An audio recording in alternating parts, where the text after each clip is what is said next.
Greetings internet, it's Katie, and today's video is something a little bit different than I normally do. No long intro, I'm just going to jump right into it and talk to you guys. There are so many people in the world that have the power to make so much change, but if their microphone isn't big enough, if they don't have enough followers or enough of a following behind them, their ideas could go completely out the window. There are so many powerful minds in this world, but if they're not heard, then nothing can happen. It's like that metaphor, if a tree falls in the woods but there's no one around to hear it, did it actually make a sound? The other week I took a trip to Harvard. I felt a lot like Elle Woods. Took a flight from my college in North Carolina up north to Harvard to interview a girl named Nadia. From an outsider perspective, Nadia looks like a typical college girl. She was dressed in a sweater and jeans and little booties with her backpack on her back, surrounded by her friends. When I met Nadia, we hit it off right away because we both feel the same on a lot of different issues, especially the ones that are running rampant right now in regards to women's rights and female reproductive rights and everything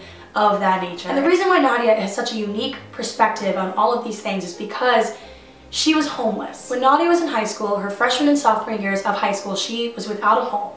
Her family was on the streets. She didn't have access to really anything. So Nadia resorted to sleeping on her friends' couches, from going from one place to the next until she could find shelter and food and water and the things that are so difficult for homeless people to obtain. And I was sitting down at lunch talking to Nadia in Boston about homelessness and about what it's like to be homeless, which I have never known myself because I am insanely privileged. Instead of viewing her homelessness through a lens of negativity and hopelessness, she turned around and thought to herself, how can I empower people? How can I inspire, even when I'm homeless myself? How can I look at other homeless women and help them?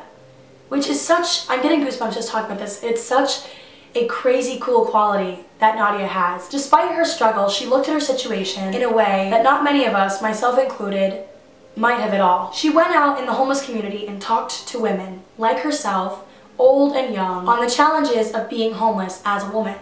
What is different about being homeless as a woman versus being homeless as a man? The overwhelming thing that she heard from these women was the fact that during that time of the month, when all you need is a tampon, they don't have access to that. Many of them resort to ripping up paper bags that they find on the street and using just materials that they find on the side of the road.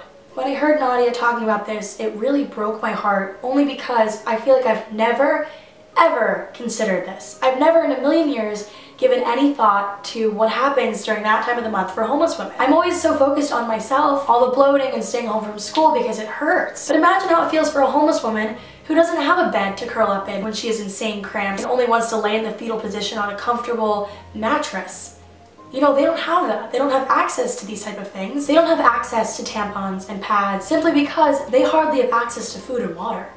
What makes you think they're going to have access to period products? She felt so strongly in her heart that menstrual needs and feminine care is a right, not a privilege. So after talking to these women, Nadia realized how important it was to get period products to those who need it the most. So in 2014, when she was still in high school, alongside her friend Vincent, she founded a movement, a menstrual movement that's called Period. It's a nonprofit organization that she runs alongside all of her friends. Just because you don't have a roof over your head doesn't mean that your menstrual cycle just stops. I'm gonna put a link in the description box below to where you guys can go to her website so you guys can either help donate, help spread awareness to create period packs, which have period products inside of them for homeless women and people just in need of products like that. I feel like so often we think that as females and as girls, we're told to sit down and be quiet and just sit pretty. I will not sit down, I will not sit pretty, and I will not shut up. As you all know, I'm a part of L'Oreal Paris's The League, or their ambassador program, where I get to work closely with the brand, travel with them, learn with them,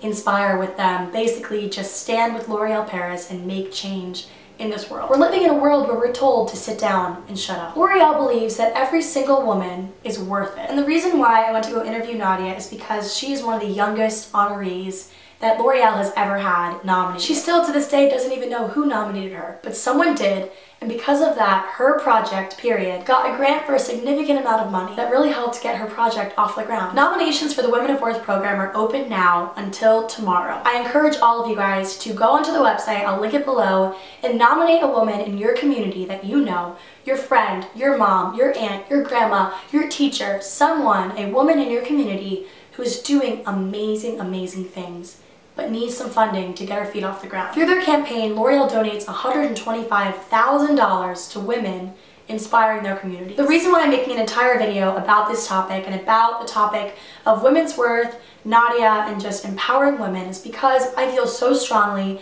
about this cause, and I feel so strongly that all of us, despite the fact that some of us don't have a YouTube channel with over 400,000 subscribers, you know, despite that, everyone should have a voice. Everyone should feel that they can stand up for what they believe in, especially in this day and age when we're told not to. So I encourage you guys to go down to the links in the description box below and read up on Women of Worth, Nadia, and how you can nominate someone in your community to get a grant. It is my belief that we rise by helping other people to rise. We become full when we fill up other people with hope, with inspiration, with, you know, just a little bit of positive. Meeting Nadia really struck a nerve in me, and I literally spent the entire flight home in deep thought. And it's because when you hear an empowering story of one woman making change, you think, oh, it's possible and I can do it too. Every single day in my life, I'm coming closer to realizing that indeed, I am worth it. I get my period every month. I'm a woman, but that doesn't make me weak. So that's it for this video, guys. Hope you all enjoyed, and I'll talk to you guys all next week. Bye!